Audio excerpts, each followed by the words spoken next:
नमस्कार दोस्तों, आपके अपने चैनल एसके कंपटीशन क्लासेस में आप सभी का स्वागत है। आज की वीडियो बहुत ही इंपॉर्टेंट रहने वाली है उत्तर प्रदेश में राजस्व लेखपाल की परीक्षा की तैयारी करने वाले कैंडिडेट के लिए, क्योंकि दोस्तों आज की वीडियो में हम डिस्कस करने वाले हैं प्रीवियस ईयर में पूछे गए ऑफिशियल जीके के क्वेश्चन को। जी दोस्तों, आज की वीडियो की अगर हम बात करें तो आज की वीडियो में हम 13 सितंबर 2015 को सेकेंड शिफ्ट में जीके के जो प्रश्न पूछे गए हैं उन्हीं को टेस्ट के माध्यम से डिस्कस करने वाले हैं। तो चलिए दोस्तों वीडियो को शुरू करते हैं और देखते हैं कि आज की वीडियो में कुल कितने प्रश्नों का आप राइट आंसर कर सकते हैं। तो दोस्तों आज की वीडियो में सबसे पहला प्रश्न जो कि 2015 की लेखपाल की परीक्षा में पूछा गया था, गांधी जी ने भारत छोड़ो आंदोलन कब शुरू किया था? जी दोस्तों, गांधी जी ने भारत छोड़ो आंदोलन की शुरुआत कब की थी?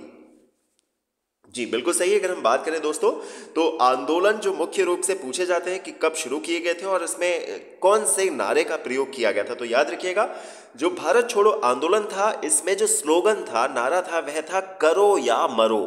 करो या मरो का नारा दिया गया था इस आंदोलन में और गांधी जी ने 9 अगस्त 1942 को भारत छोड़ो आंदोलन की शुरुआत की थी। तो दोस्तों जिन्होंने भी बताया इस प्रश्न के लिए ऑप्शन नंबर बी 1942 हो जाएगा बिल्कुल राइट ऑप्शन। चलिए दोस्तों बढ़ते हैं अगले प्रश्न की ओर।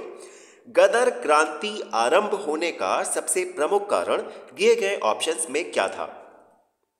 जी, गदर पार्टी के नेताओं ने दोस्तों निर्णय लिया था कि अब समय आ गया है कि हम ब्रिटिश सरकार के खिलाफ उसकी सेना में संगठित विद्रोह कर सकते हैं, क्योंकि तब जो है प्रथम विश्व युद्ध धीरे धीरे करीब आ रहा था और ब्रिटिश हुकूमत को भी सैनिकों की बहुत आवश्यकता थी। गदर पार्टी के नेतृत्व में दोस्तों भारत वापस आने का निर्णय लिया गया था। अगर हम बात करें दिए गए ऑप्शंस में तो जिन्होंने भी बताया ऑप्शन नंबर ए माने प्रथम विश्व युद्ध का आरंभ होना, बिल्कुल राइट ऑप्शन। चलिए दोस्तों लेके चलते हैं अगले प्रश्न की ओर। निम्नलिखित में से कौन सा मेरू रज्जु का एक महत्वपूर्ण कार्य है? जी दोस्तों मोस्ट इंपॉर्टेंट बात है। अगर हम बात करें जनरल साइंस की तो लेखपाल की परीक्षा में जनरल साइंस के आपको 2 से 3 प्रश्न देखने को मिलेंगे। मोस्ट इंपॉर्टेंट टॉपिक है। जी बिल्कुल सही। अगर हम बात करें दिए गए ऑप्शंस में तो प्रतिवर्ती क्रियाओं का नियंत्रण, ऑप्शन नंबर सी इस प्रश्न के लिए हो जाएगा बिल्कुल राइट ऑप्शन। चलिए दोस्तों बढ़ते हैं अगले प्रश्न की ओर। उप राष्ट्रपति को अपना कार्यकाल समाप्त होने से पूर्व अपने पद से हटाने का अधिकार निम्नलिखित में से किसके पास है? जी बिल्कुल सही है। अगर हम बात करें दोस्तों तो भारत के उपराष्ट्रपति का पद जो है वो देश का दूसरा उच्चतम संवैधानिक पद है। जी, सबसे ऊंचा जो पद है संवैधानिक वह है राष्ट्रपति का और दूसरा जो सेकंड हाईएस्ट संवैधानिक पद है वह है उपराष्ट्रपति का और उनका कार्यकाल 5 वर्ष की अवधि का होता है और उपराष्ट्रपति को अपना कार्यकाल खत्म होने से पहले ही राज्यसभा के द्वारा हटाया जा सकता है। Very good. जिन्होंने भी बताया इस प्रश्न के लिए ऑप्शन नंबर ए बिल्कुल राइट ऑप्शन हो जाएगा। चलिए दोस्तों बढ़ते हैं अगले प्रश्न की ओर। निम्नलिखित में से किसका प्रशांतक औषध के रूप में प्रयोग किया जाता है? जी, ग्लूकोज, एम्पिसिलिन, एस्पिरिन या फिर वैलियम?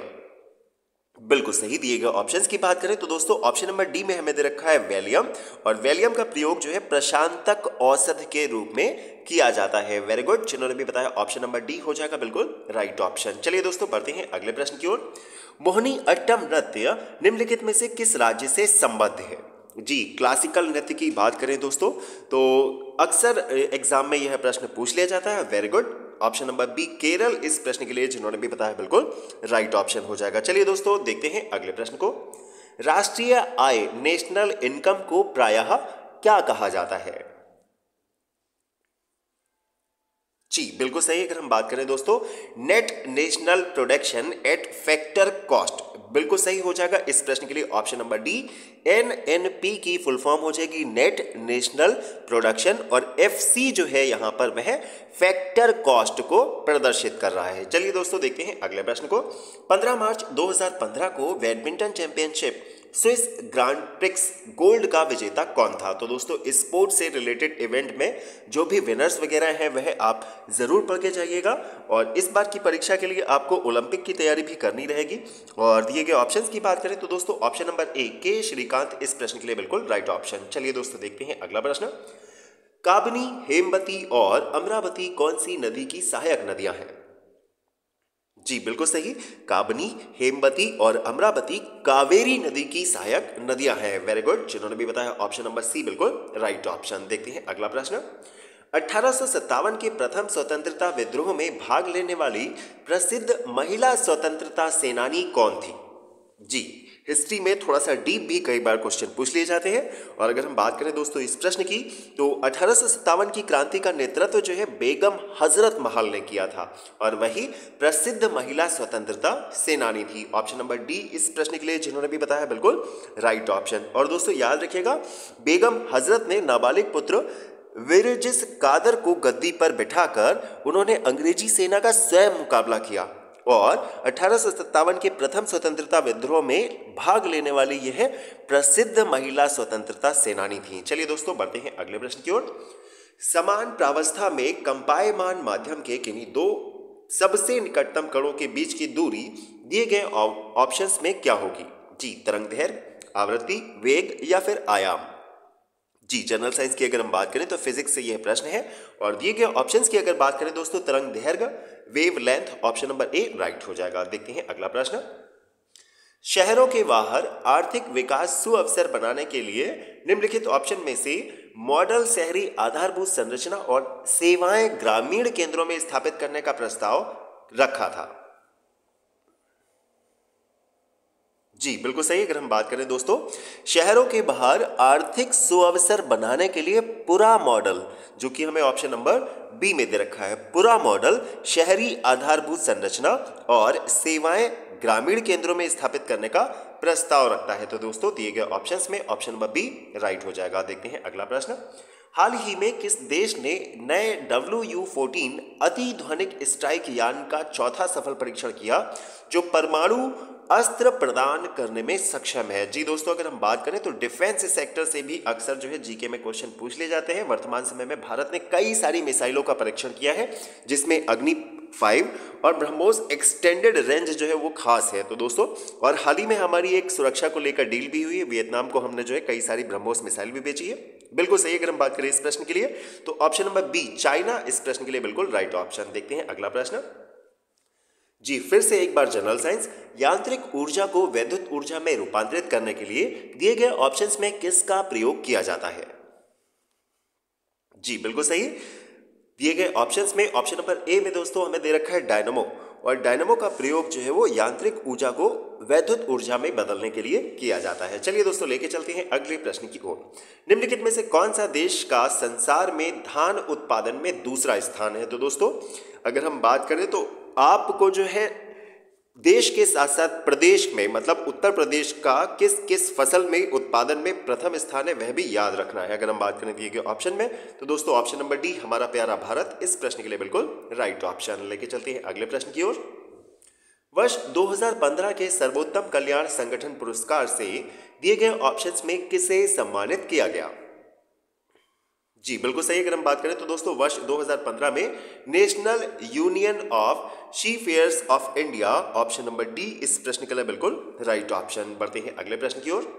निम्नलिखित में से किसको लोक नायक के रूप में जाना जाता है? तो दोस्तों यह प्रश्न तो कई बार कई सारी परीक्षाओं में पूछा गया है। अगर हम बात करें इस प्रश्न की तो जयप्रकाश नारायण को दोस्तों लोक नायक के रूप में जाना जाता है। ऑप्शन नंबर बी इस प्रश्न के लिए हो जाएगा बिल्कुल राइट ऑप्शन। लेके चलते हैं अगले प्रश्न की ओर। भारत की लगभग आधी जनसंख्या मात्र 5 राज्यों में रहती है। निम्नलिखित में से कौन सा एक इन 5 घनी जनसंख्या वाले राज्यों में से नहीं है? जी बिल्कुल सही। अगर हम बात करें दोस्तों दिए गए ऑप्शंस में तो बिहार है, पश्चिम बंगाल है, महाराष्ट्र है, इसके अलावा हमारा उत्तर प्रदेश भी घनी आबादी वाले राज्यों में आता है। और अगर हम बात करें दिए गए ऑप्शंस में तो ऑप्शन नंबर सी केरल इस प्रश्न के लिए जिन्होंने भी बताया बिल्कुल राइट ऑप्शन। बढ़ते हैं अगले प्रश्न की ओर। निम्नलिखित में से कौन अवध के कृषक आंदोलन का नेता था? जी दोस्तों आप देख ही सकते हैं कि 2015 की सितंबर की परीक्षा में हिस्ट्री से और जनरल साइंस से अभी तक काफी प्रश्न पूछे जा चुके हैं। जी बिल्कुल सही। अगर हम बात करें दोस्तों इस प्रश्न की तो दिए गए ऑप्शंस में ऑप्शन नंबर ए बाबा रामचंद्र अवध के कृषक आंदोलन के नेता थे। और दोस्तों ये मूल रूप से महाराष्ट्र के रहने वाले थे और इन्होंने जमींदारी के विरुद्ध अवध के किसानों को संगठित करने के लिए पहल की थी। ऑप्शन नंबर ए राइट हो जाएगा। बढ़ते हैं अगले प्रश्न की ओर।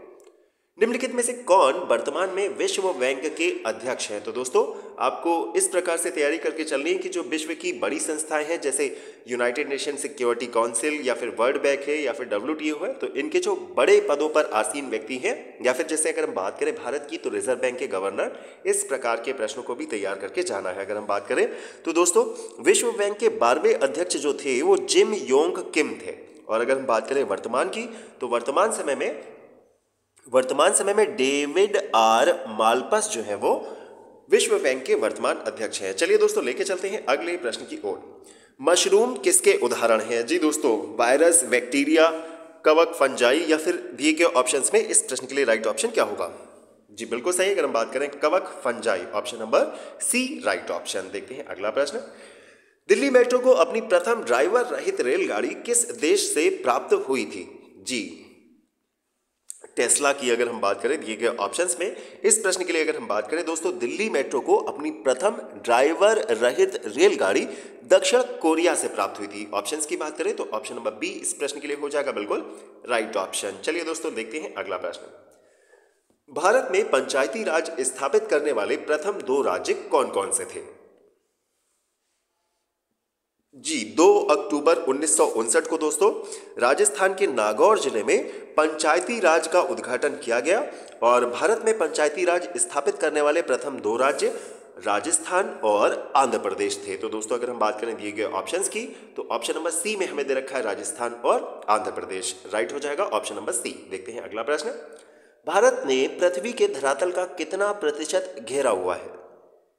जी बिल्कुल सही। अगर हम बात करें दोस्तों, तो पृथ्वी के जो धरातल है उसका लगभग 2.4% जो है वो भारत के हिस्से में आता है। चलिए दोस्तों आज का अंतिम प्रश्न। अशोक के आक्रमण के दौरान कलिंग की राजधानी कौन सी थी? जी बिल्कुल सही। अगर हम बात करें दोस्तों, तो अशोक के आक्रमण के दौरान कलिंग की राजधानी का नाम था तोशाली। दिए गए ऑप्शंस में ऑप्शन नंबर डी इस प्रश्न के लिए हो जाएगा बिल्कुल राइट ऑप्शन। तो दोस्तों आज की वीडियो में बस इतना ही रखते हैं। अगर आपने वीडियो अभी तक देखी है तो आप जो है वीडियो को लाइक, शेयर, सब्सक्राइब जरूर कीजिए। ऐसे ही इंटरेस्टिंग प्रीवियस ईयर के क्वेश्चंस को डिस्कस करने के लिए हमारे चैनल पर बने रहिए। मिलते हैं नेक्स्ट वीडियो में, तब तक के लिए नमस्कार, जय हिंद, जय भारत।